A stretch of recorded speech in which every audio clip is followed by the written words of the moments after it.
Spoken ఇంగ్లీష్లో భాగంగా మనకు డే 2లో డైలీ యాక్టివిటీస్ అంటే ప్రతిరోజు అలవాటుగా చేసే పనులు. మనం ప్రతిరోజు అలవాటుగా చేసే పనులను మన ఇంగ్లీష్లో చెప్పాలంటే ఎక్కువ మన ప్రజెంట్ సింపుల్ ఎక్కువ యూజ్ చేయాలి. ఇక్కడ నేను మీకు ఏం చేసినంటే ఒకటే ఒక సబ్జెక్ట్ తీసుకున్నా, ఐఎన్ఎస్ సబ్జెక్ట్ తీసుకున్నా. ఈ ఐఎన్ఎస్ సబ్జెక్ట్ తీసుకుని ప్రతిరోజు అలవాటుగా చేసే పనులను మన ఇంగ్లీష్లో ఏ విధంగా మాట్లాడాలో ఈ వీడియోలో చూద్దాం. ఫర్ ఎగ్జాంపుల్, నేను నిద్ర లేస్తాను అంటే ఐ గెటప్ లేదా ఐ వేకప్ అని చెప్పుకోవచ్చు. ఇక స్ట్రక్చర్ ఏంటంటే ఇక్కడ మనకు స్ట్రక్చర్ విషయానికి వస్తే subject plus V1 plus object.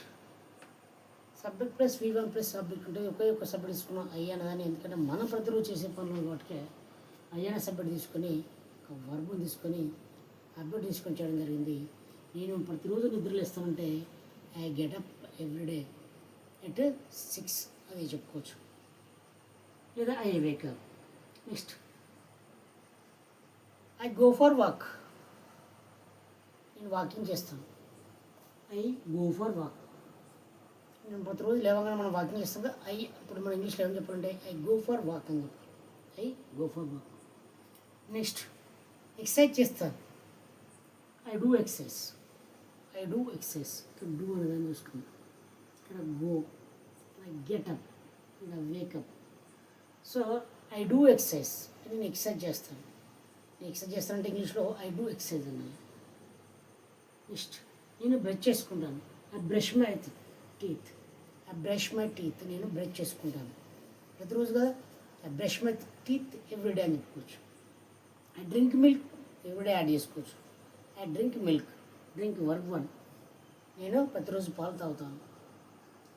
I take my bath, take అని యూజ్ చేసుకోవాలి ఇక్కడ బాత్ కాడ. ఐ టేక్ మై బాత్ అంటే నేను స్నానం చేస్తాను ఎవ్రీడే అనేది దాన్ని చూసుకుంటాను. నేను స్నానం చేస్తాను ప్రతిరోజు అంటే I take my bath everyday. I take my bath. Next నేను ప్రతిరోజు రెడీ అవుతాను, సిద్ధమవుతాను. I get ready to go office. So I get ready. Next I put on the dress, నేను ప్రతిరోజు డ్రెస్ ధరిస్తాను, డ్రెస్ వేసుకుంటాను. So I put on dress, ఈ విధంగా చెప్పుకోవచ్చు. నెక్స్ట్ నేను ప్రతిరోజు బ్రేక్ఫాస్ట్ చేస్తాను. I take breakfast everyday. I take breakfast, take అని చెప్పుకోవాలి, గుర్తుంచుకోండి, ఇంపార్టెంట్. Breakfast take. నెక్స్ట్ ఇక్కడ కూడా ఐ టేక్ మై బాత్, ఇక్కడ కూడా చెప్పుకోవచ్చు. Next I put on the dress అయిపోయింది. నెక్స్ట్ ఐ హ్యావ్ లేదా I take lunch. I have lunch అని చెప్పుకోవచ్చు, ఐ టేక్ లంచ్ అని చెప్పుకోవచ్చు. ఓకే, అదే ఇప్పుడు ఇంతకుముందు అయిపోయి ఉంటే అదే ఐ హ్యావ్ లంచ్ అని చెప్పుకోవాలి. చాలా టైం అయిపోతుంటే ఐ టేక్ లంచ్ అని చెప్పుకోవాలి. I have lunch or I have take lunch.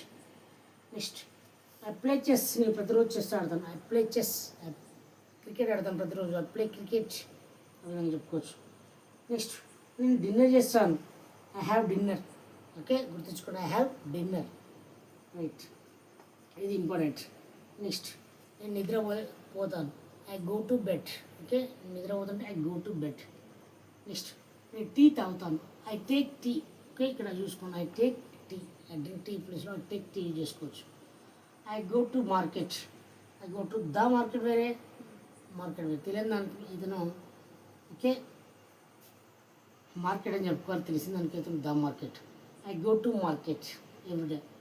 I wash my face, నేను ఫేస్ వాష్ చేసుకుంటాను. I wash my face everyday. Next shower, నేను స్నానం చేస్తాను. ఐ టేక్ షవర్ అని చెప్పుకోవాలి. Okay, I take shower. Okay, I take shower. I take my bath use చేసుకోవచ్చు, ఇక్కడ I take shower కూడా యూజ్ చేసుకోవచ్చు. ఓకే, గుర్తుంచుకోండి. సో ఇక అఫిషియల్గా ఐ టేక్ షవర్ యూజ్ చేస్తున్నారు. నెక్స్ట్ నేను ప్రతిరోజు పుస్తకాలు చదువుతాను. I read books. ప్రతిరోజు పుస్తకాలు చదువుతుంటే ఐ రీడ్ బుక్స్ ఎవ్రీడే. నేను ప్రతిరోజు స్కూల్కి వెళ్తాను. I go to school everyday. So నేను ఇంగ్లీష్ నేర్చుకున్నాను ప్రతిరోజు. I learn English everyday. So నేను వెజిటేబుల్ కొంటాను ప్రతిరోజు అంటే ఐ బై వెజిటేబుల్స్ ఎవ్రీడే. నేను ప్రతిరోజు నిద్రపోతుంటే I go to bed everyday. Next నేను ప్రతిరోజు నా స్నేహితులతో మాట్లాడుతుంటే I speak to my friends. Okay, everyday. Next ప్రతిరోజు న్యూస్ చూస్తానంటే I watch news everyday. Next నేను ప్రతిరోజు సామాన్ పట్టుకొస్తానంటే I get groceries. Okay everyday. నేను కిరాణా సామాన్ తెస్తానంటే ఐ గెట్ గ్రాసరీస్ ఎవ్రీడే. ఈ విధంగా చెప్పుకోవచ్చు. సో ఇక్కడ మనం తెలుసుకున్నది ఏంటంటే మనకు డైలీ యాక్టివిటీస్లో మనం ప్రతిరోజు చేసే అలవాటు చేసే పనులను మనం ఎక్కువ ప్రజెంట్ సింపుల్గా చెప్పుకోవాలి. సో ఎవ్రీడే అనే దానికి మనం ఇక్కడ యూజ్ చేయాలి. ఎవ్రీడే మనం ఒకసారి చూసుకుంటే నేను ప్రతిరోజు నిద్ర లేస్తుంటే ఐ గెటప్ ఎవ్రీడే, ప్రతిరోజు వాకింగ్ చేస్తుంటే ఐ గో ఫర్ వాక్, ప్రతిరోజు ఎక్సర్సైజ్ చేస్తుంటే I go exercise, I do exercise ప్రతిరోజు నేను బ్రష్ టీత్ చేసుకుంటుంటే ఐ బ్రష్ మై టీత్, పాలు తాగుతుంటే I drink milk, okay bath చేస్తాను స్నానం చేస్తుంటే ఐ టేక్ మై బాత్ లేదా ఐ టేక్ షవర్ అని చెప్పుకోవచ్చు. నెక్స్ట్ ప్రతిరోజు సిద్ధమవుతున్న ఆఫీస్ కంటే I get ready to office, ప్రతిరోజు నేను దుస్తులు ధరిస్తానంటే I put on the dress, ప్రతిరోజు బ్రేక్ఫాస్ట్ చేస్తుంటే I take the breakfast. Next ప్రతిరోజు నేను లంచ్ చేస్తుంటే ఐ టేక్ లంచ్ లేదా ఐ హ్యావ్ లంచ్ చెప్పుకోవచ్చు. ప్రతిరోజు క్రికెట్ ఆడుతుంటే చెస్ ఆడుతుంటే ఐ ప్లే చెస్. నెక్స్ట్ ప్రతిరోజు డిన్నర్ చేస్తుంటే ఐ హ్యావ్ డిన్నర్ చేసుకోవాలి. ప్రతిరోజు నేను నిద్ర అవుతుంటే I go to bed, tea తాగుతుంటే ఐ టేక్ టీ, మార్కెట్ వెళ్తుంటే I go to market, face wash చేసుకుంటే ఐ వాష్ మై ఫేస్, స్నానం చేస్తుంటే I take a shower, books చదువుతుంటే ఐ రీడ్ బుక్స్, స్కూల్కి వెళ్తుంటే I go to school, English నేర్చుకుని ప్రతిరోజు అంటే ఐ లెర్న్ ఇంగ్లీష్ ఎవ్రీడే, కూరగాయలు కొంటానంటే ఐ బై వెజిటేబుల్స్. అదేవిధంగా నేను ప్రతిరోజు స్నేహితులతో మాట్లాడితే I speak to my friends.